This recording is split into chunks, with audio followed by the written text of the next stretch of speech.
सो हमने अपने पहले वाले सेशंस में अब तक जो सीखा है वो ये कि फाइबर से यार्न मिलता है एंड यार्न से फैब्रिक बनता है।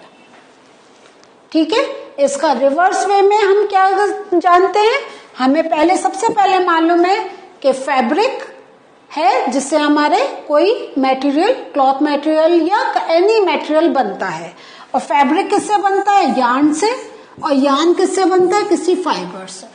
सो आपको ये दोनों प्रोसेस आपको मालूम होने चाहिए, छोटी से बड़ा कैसे हो रहा है एंड बड़ा किन छोटी छोटी थिंग से इज मेड ऑफ। तो this thing should be very clear to you. और जैसा मैं अभी इंट्रोडक्शन में बोल रही थी कि हमें जूट का भी कैसे उसके हम फाइबर्स निकालते हैं, और फाइबर निकालने के बाद उसको हम यार्न में करते हैं, and when the yarn is made we make the fabric of the jute. Now how yarn is made from cotton. तो हमने अपने प्रीवियस सेशन में वी हैव लर्न अबाउट किसके बारे में, कॉटन एंड जूट। कॉटन का कल्टीवेशन हमने समझ लिया, जूट का कल्टीवेशन समझ लिया, वो उससे फाइबर्स कैसे निकले वो भी पता चल गए हमें। कॉटन का हमने देख लिया, हम डीसीड करते हैं उस प्रोसेस को, what do we say when we take out seeds away from the cotton, do you remember, ginning, yes it is known as ginning. ठीक है, नाउ अब हमारे हाथ में कॉटन तो आ गई, how do we made the yarn. तो अब एक बार मैं आपको दिखाना चाहती हूँ, हमको ये पता चल गया अब हमारे प्रीवियस सेशन में कैसे उसके फाइबर्स निकले। अब फाइबर से हमें यार्न बनाना है, वो कैसे बना रहे हैं, डू यू अंडरस्टैंड। तो इसका एक बहुत सिंपल एग्जाम्पल है कि आप क्या करें, जो कॉटन वूल है, जो आपको डिसीड करके जो आपके हाथ में कॉटन आएगी है, that is known as cotton wool. ये जो कॉटन वूल है, take it in one hand, you can see in the picture, ठीक है, and then pin some cotton between thumb and forefinger of other hand. इस पर आप ध्यान दीजिए।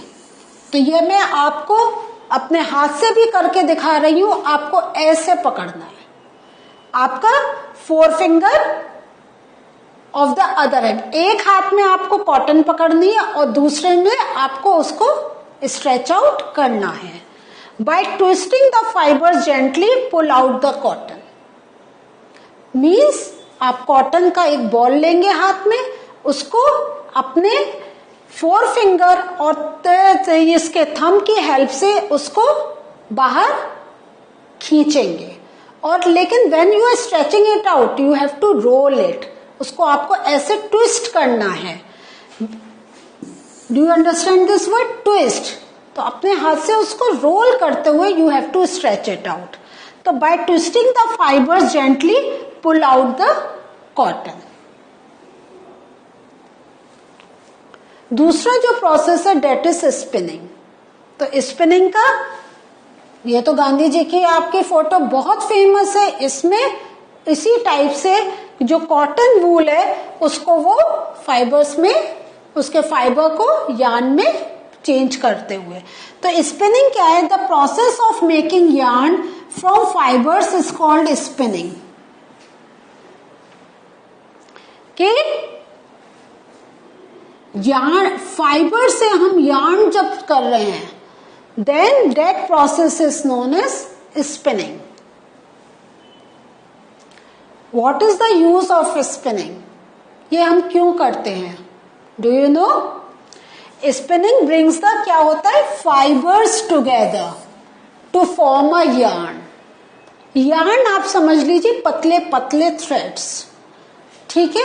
सो ये जो अभी जब हम आपको बता रहे थे, पिक्चर को दिखा रहे थे, हम कह रहे थे ट्विस्ट करें, तो हम ट्विस्ट करने के लिए क्यों कह रहे थे, बाय ट्विस्टिंग इट, जो उसके फाइबर्स थे उन सबको हम अपने बहुत ही पतले उसमें एक फॉर्मेट में we want to fold it on. जब हम फोल्ड करेंगे तभी हमें उसके क्या बनेंगे, यार्न, ठीक है। तो by spinning we change fibres to yarn. अब जो स्पिनिंग डिवाइसेस हैं जो ये है, तो ये हमारे बहुत टाइप के हैं। एक हम कहते हैं टकली या तकली भी कहते हैं, तो हर जगह का अपना एक पर्टिकुलर प्रोनाउंसिएशन है, और कहीं कहीं आपको टाकली भी सुनने को मिलेगा, ठीक है। दूसरा आ गया चरखा, जो अभी हमने गांधी जी की पिक्चर में देखा था। And then there are spinning machines also. तो बाय लुकिंग एट इट आपको ये पता चल गया होगा, ये this is the oldest method, फिर उसी का ही थोड़ा सा मशीन पार्ट आया, ये बीच का हो गया मिडिल, और ये हमारा मॉडर्न आ गया, जहां पे हम कम टाइम में we can do more work, ठीक है। तो एक बार फिर से देख लीजिए स्पिनिंग डिवाइसेस कौन कौन सी हो गई, ताकली, चरखा, स्पिनिंग मशीन्स।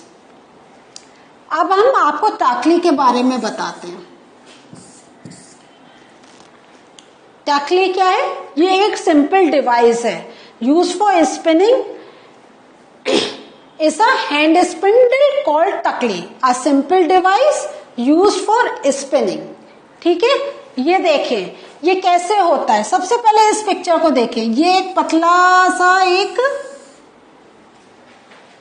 क्या है, एक बहुत पतली सी एक छड़ हम कह सकते हैं, डेट इज देयर।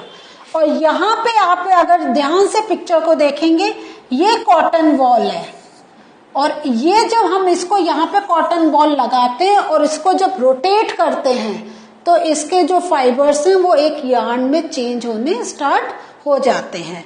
तो टाकली क्या है? A simple device use for spinning is a hand spindle called टकली।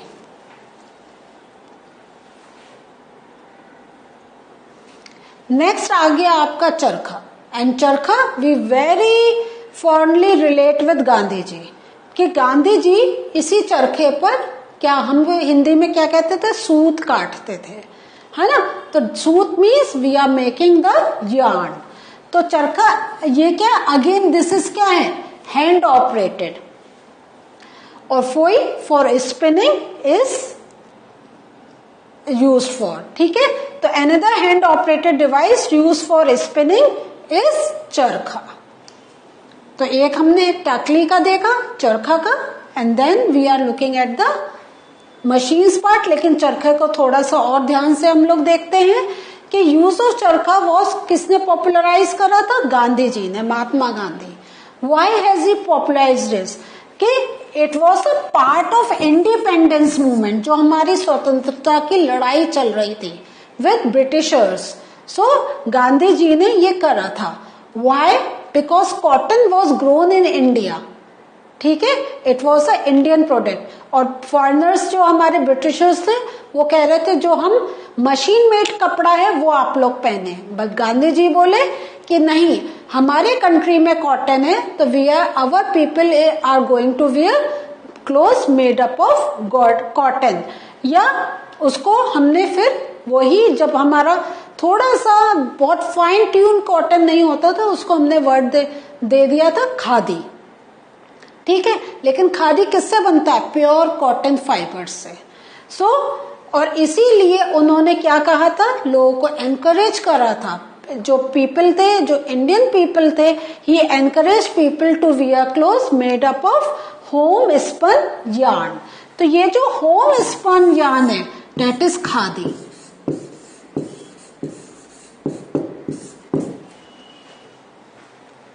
तो if you see at a khadi material fabric, you can easily see the yarn, क्योंकि that is handmade।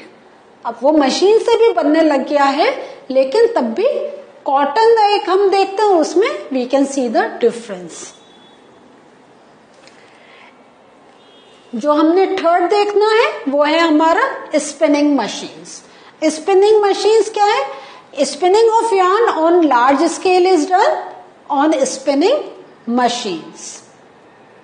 So this is whenever we are saying this word machines, this means all things become very quick. बहुत जल्दी जल्दी जल्दी जल्दी उस पर काम हो सकता है। तो 3 थिंग्स वी हैव सीन, हमने जो देखा था, एक तकली देखी थी, एक चरखा देखा और एक spinning machines, and all these are used for what? To make yarn. और यार्न किससे? कॉटन, जो हमारा कॉटन बॉल से, कॉटन जो हमारे फाइबर्स निकले थे, from cotton fibres that cotton yarn was made, and that yarn किसमें यूज होता है? To make fabric made up of cotton. तो आपने कॉटन का कैसे, एक अभी हमने कल्टीवेशन देखा था, now we come to know how yarn is made from cotton, and there are different, we can say, helping things like takli, that charkha and spinning machines. तो after spinning क्या होता है? yarns are used to make fabric. तो हम इस process को we should never forget, fibers, yarn, fabric. Don't get confused. थोड़े से confusing words हैं, but you keep on repeating this, definitely you can learn this. So what did we learn today? Today we learned कि from cotton balls, how cotton ball से हमें क्या मिलता है? Cotton fibers, and that cotton fibers are used to make a yarn, and yarn is used to make fabric. So and ये आज हमने थोड़ा सा हिस्ट्री का भी पोर्शन देखा, in which Gandhiji has promoted to use things made up of cotton, to wear clothes made up of cotton, because he doesn't want that the people should wear those cloth material that were made by machines and were coming from outside India. और ये सब क्यों करा? जैसे Indians को थोड़ा सा क्या मिले, हमारा जॉब अपॉर्चुनिटी मिले, और वो थोड़ा सा पैसा वो खुद भी अर्न कर सके. So this was the history portion. But हमारे साइंस में आज अब तक हमने कॉटन और जूट के बारे में पढ़ लिया है, और कल्टीवेशन पढ़ लिया, फाइबर्स के बारे में पढ़ लिया, फैब्रिक बनने लग गए. इन द नेक्स्ट सेशन इसी चैप्टर में और इसका एडवांस लेवल देखेंगे कि और कौन कौन से फाइबर्स होते हैं और कौन कौन से हमारे मटेरियल यूज होते हैं to make fabrics. So this is the thing for us to say, for us to learn, and now it is time to end this session. In the next session something more from the same chapter we are going to learn. ठीक है, तो आपने जो अब तक पढ़ा उसको revise करते रहिए. Take care, bye.